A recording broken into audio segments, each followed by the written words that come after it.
When we went to a festival in India, we were invited to go and read, and one of the things that we were asked for was social poems. Well, I don't do social poems really, but I thought it was very recently that there had been some really nasty rapes in India publicised.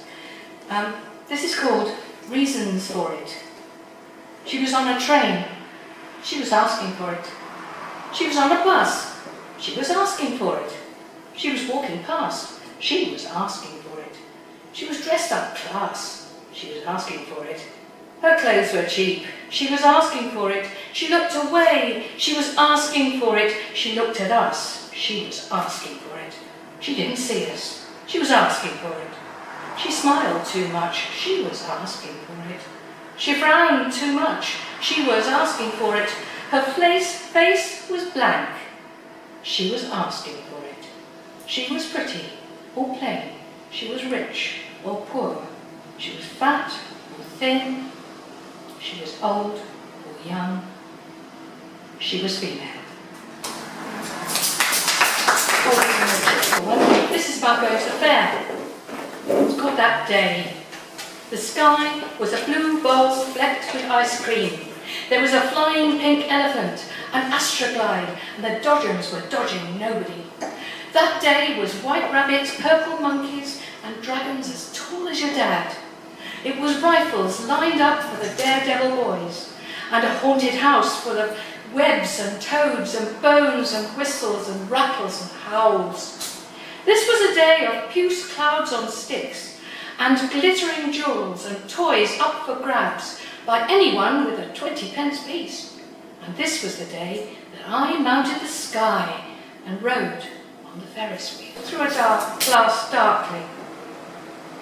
Some days I am made of glass. You can see through my skin to the glass tubes of my intestines, the glass maze of my transparent brain, the tick-tock of my glass heart marking the moments towards my death. Some days I am a hall of mirrors reflecting ripples, collisions, refracted light, ready to splinter, scatter, diffuse. Designer jeans are convening at the pub, self-consciously comparing labels and the tanned athletic legs they're wearing with such style. Pinstripes gather in exhausted groups at the bar. They've not had time to change out of the careworn haunches of the day. Ties have removed the fleshy necks stained with sweat that the shirts predictably call honest. Now dresses make their entrance, all dolled up in shapely hips, Beyoncé by bottoms, jutting breasts. A slinky sheath is wearing last year's woman. A miniskirt has put on a chubby secretary and chats with a tweedy jacket whose leather patches dream of stripping off the thin white elbows they wear inside their coarse bookishness and fondling silk denuded of the heavy